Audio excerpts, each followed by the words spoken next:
भक्ति का एक ही फल चाहती है कि भगवान कृष्ण हमें प्रियतम के रूप में मिल जाए, भगवान हमें प्रियतम के रूप में प्राप्त हो जाए, केवल इतना ही चाहती है।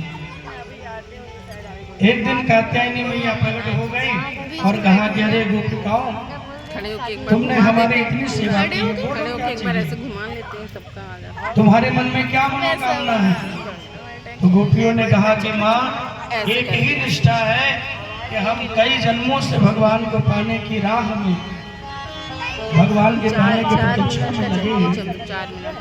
तो आप ऐसी कृपा कर दो कि हम उन्हें प्रियतम के रूप में प्राप्त कर लें, वो हमें पति के रूप में, प्रियतम के रूप में मिल जाए।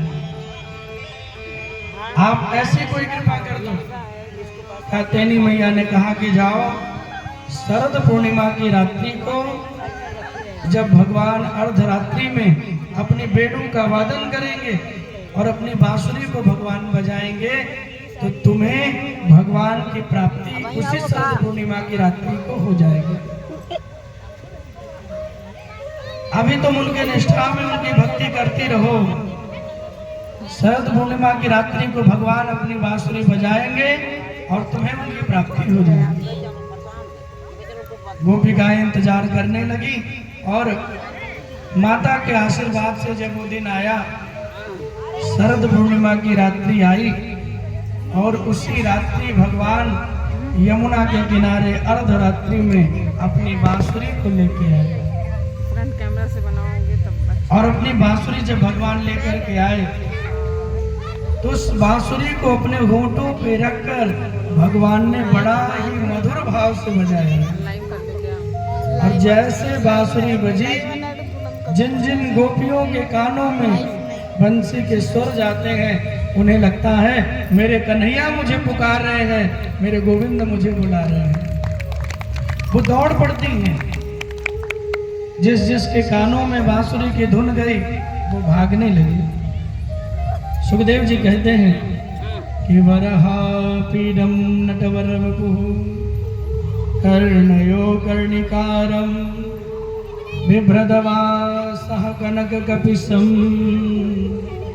वैजयन्तीं चमाला रन्ध्राण वेणोरधर्षुधया पूरयन गोपवृन्दै वृन्दावरण्यं स्वपदरमणं प्राविशद गीतकीर्तिः वरहा पीडम नटवर वपुः। गुरुदेव भगवान ने कहा, हे राजन, आज भगवान ने अपनी बांसुरी को बजाया और जब भगवान अपनी बांसुरी को बजाते हैं ना, तो तीनों लोग उस आनंद में डूब गए। कर्णयो कर्णिकारम। सुखदेव जी कहते हैं कि भगवान ने अपने कानों में पुष्प लगाया हुआ है। अपने कानों में पुष्प लगा के भगवान, गुरुदेव प्रभु कहते हैं कि जैसे ही कर्णयो कर्णिकारम, कानों में पुष्प लगा के खड़े हो गए, नट की भांति भगवान खड़े हैं। आज मानो जो देख रहा है वो मोहित हो रहा है। तीनों लोकों में बांसुरी की धुन गई। गजब की बांसुरी बजती है वृंदावन बसैया की, करूं तारीफ मुरली की या मुरलीधर कन्हैया की। जहां न जोर चलता है तीर और कमानों से, विजय नटवर की होती है वहां बस मुरली की तानों से। जहां जहां बांसुरी की धुन जाती है, वहां वहां लोगों को आनंद प्रदान कर रही है। सबने सुना, गोपियां दौड़ दौड़ के भाग भाग के आने लगी और आकर के यमुना के किनारे खड़ी हो रही है। अब यमुना के किनारे तो खड़ी हो गई। अब सोचिए, एक गोपी जो घर में तैयार हो रही है कि आज शरद पूर्णिमा की रात्रि है, तो प्रभु से मिलने के लिए जाना है, और वो तैयार ही हो रही थी कि उसी समय उसके पति ने भोजन मांगा। पति को भोजन दिया और भोजन करा के जैसे जाने के लिए उद्यत हुई तो खाने के लिए और चावल मांगा। अब सुध बुध तो भगवान में लगी है, कानों में बांसुरी की धुन पड़ी है और जो चावल पति देव को देना था वो ले जाके गैया को दे दिया।